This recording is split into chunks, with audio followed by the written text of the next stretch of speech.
சென்னை கோயம்பேடு பேருந்து நிலையத்தை மூடி கிளாம்பாக்கத்தை திறந்து மக்களை சித்திரவதை செய்த திமுக. பரந்தூர் விவசாய நிலத்தை அபகரிக்கும் திராவிட மாடல் அரசு. சென்னை வெள்ளத்தில் மக்களை கதறவிட்ட ஸ்டாலின் அரசு. வாய்மூடி மௌனம் காத்த அதிமுக, பாஜக.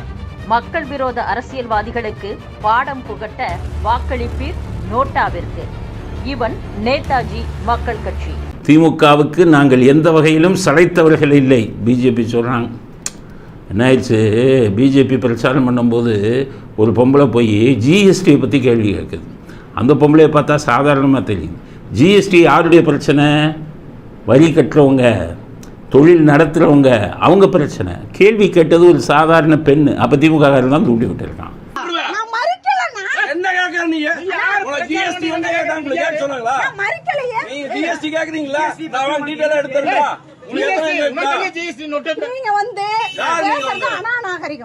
திமுக தூண்டி விட்டு கேளுங்கிறான். ஏன்னா இப்போ திமுக பிரச்சாரம் பண்ண போகிற இடத்துலலாம் மக்கள் கேள்வி மேலே கேள்வி கேட்குறாங்க. கார்த்தி சிதம்பரத்தை பார்த்து நாக்க பிடுங்குற மாதிரி ஒரு ஆள் கேட்டிருக்கார். கார்த்தி சிதம்பரம், நீ ஓட்டு போட வேணாம்ப்பா, வேறு ஆள் நான் பார்த்துக்கிறேன் அப்படின்ட்டார். தயாநிதி மாறனை பார்த்து நாக்க பிடுங்குற மாதிரி கேட்குறாங்க.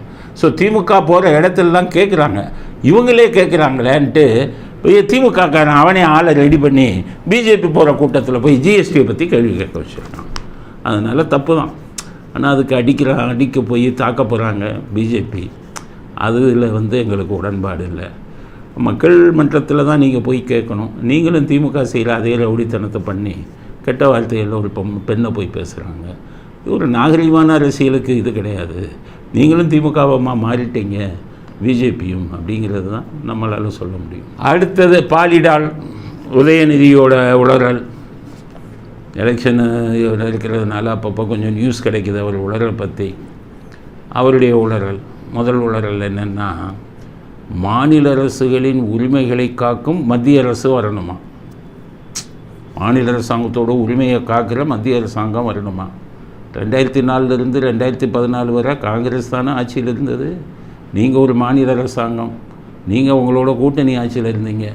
அப்போ மாநில அரசாங்கத்தின் உரிமையை காக்கிற மத்திய அரசு தானே அமைஞ்சது. எண்ணத்தை கிழிச்சிங்க. உதயநிதிக்கு தான் கேட்குறேன். அந்த 10 வருஷத்தில் தானே நீங்கள் அத்தனை உரிமைகளையும் விட்டு கொடுத்தீங்க. கல்வியை மாநில பட்டியலிருந்து மாற்றினது அந்த 2004 2010 தானே. அன்றைக்கி மாநில அரசு உரிமையை உங்களுடைய மத்திய அரசாங்கம் விட்டு கொடுத்தீங்கல்ல. அன்றைக்கி ஜிஎஸ்டி வரி விதிக்கும் உரிமையை ஜிஎஸ்டியை விட்டு கொடுத்தீங்கல்ல மத்திய அரசாங்கத்துக்கு. அது யாருடைய ஆட்சியில்? உங்களுடைய ஆட்சியில் தானே. நீட்டை கொண்டு வந்தது உங்கள் அந்த ஆட்சியில் தானே. மாநில அரசாங்கத்தை காப்பாற்றும் மத்திய அரசில் தானே.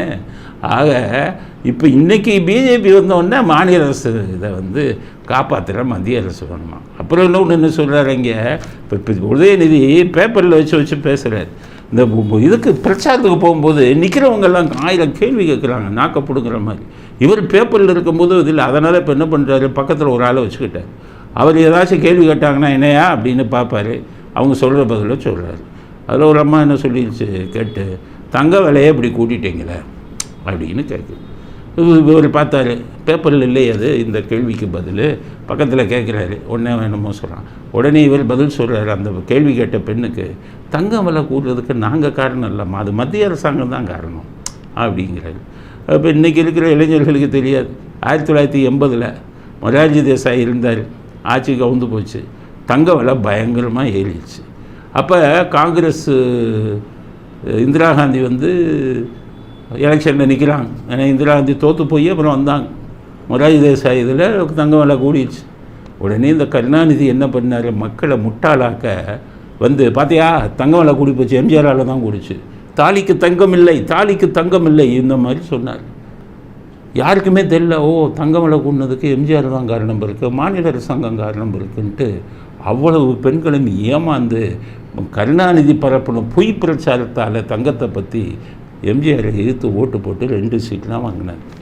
இன்றைக்கி தாத்தா இந்த மாதிரி தங்கத்தை வச்சு மாநில அரசாங்கம் தான் காரணம்னு அன்றைக்கி ஏமாத்தினார். இன்றைக்கி பேரன் இன்றைக்கி தான் அவருக்கு புத்தி வரும். தாத்தா சொன்னது தெரியல. இல்லை தங்கம் விளையிறதுக்கு மத்திய அரசாங்கம் தான். இன்றைக்கி தெரியுதோ மத்திய அரசாங்கம், உங்கள் தாத்தாவுக்கு தெரியலையோ? உதயநிதிக்கு தான் கேட்குறேன். எந்த மூஞ்சியோட உங்கள் தாத்தா 1980 தங்கம் விலைக்கு உயர்வுக்கு காரணம் எம்ஜிஆர் தானே ஊரை ஏமாற்றி பொய்ய சொல்லி எப்படி இவர் வந்து ஓட்டு கேட்டார். இன்றைக்கி அதே பேரை வந்துக்கிட்டு தங்கம் விலைக்கு உயர்வுக்கு காரணம் மத்திய அரசாங்கம்னு நாடகம் போடுகிறார். அடுத்து அந்த கேட்டுக்கிட்டே இருந்த இதில் ஒரு பொம்பளை கேட்குறாங்க, டாஸ்மாகை எப்போ மூடுவீங்க? அதுக்கும் பதில் தெரியல. அப்புறம் பக்கத்தில் எவனோ சொல்லி கொடுக்குறான், இல்லை நாங்கள் 500 கடையை மூடிட்டோம். பொய். இந்த மூடின கடையெல்லாம் என்ன கடை தெரியுமா? அந்த டாஸ்மாக்கு வாடகைக்கு விட்டவன் காலி பண்ண சொன்னது, ஹைகோர்ட்லேருந்து இந்த கடையை மூடுங்கன்னு சொன்னது. இந்த பள்ளிகளுக்கு பக்கத்தில், ஆஸ்பத்திரிக்கு பக்கத்தில், கோயில்கள் இதுக்கு வழிபாடு தலங்களுக்கு பக்கத்தில் கட்டின கடையெல்லாம் ஹைகோர்ட்டு மூடுனா அதை மூடிட்டு வேறு இடத்துல வச்சுட்டாங்க. மூடின கதையை மட்டும் சொல்கிறார் இவர் 500 தான் மூடிட்டோம். நீங்கள் எப்படி 500 தான் மூடுவீங்க? ஒரு கடைக்கு தான் 60,000 ரூபா. செந்தில் பாலாஜி கதையில் தான் வெளில வந்துச்சு, மாதம் 60,000. 500 கடையை மூடினா எவ்வளவு நாள் நஷ்டம் உங்களுக்கு? ஒரு பாட்டிலுக்கு 20 ரூபா. 500 கடையை மூட்டினீங்கன்னா பாட்டில் இதெல்லாம் போயிடுமே. அதனால் டாஸ்மாகை மூடுற பேச்சுக்கே இடம் இல்லை திமுக இருக்கிறவரை. அது வந்து அவ்வளவு பெரிய இதை பொன்முட்டையிடம் வாத்து, அதை போய் இவங்க வளர்ப்பாங்களா? அது எல்லாத்துக்கும் மேலே டாஸ்மாகை மூடிட்டால் உதயநிதி பாடு என்ன ஆகிறது? அண்ணன் தவிர இவர் வந்து டாஸ்மாக் இல்லாமல் இருக்கவே முடியாது. அதனால் அந்த பெண்ணு வந்து தப்பான ஆள்கிட்ட கேட்டிருக்காங்க. அதனால் உதயநிதியும் ஸ்டாலினும் இருக்கும் வரை டாஸ்மாக் கடைகள் தொடரும் அப்படிங்கிறது தான் நம்முடைய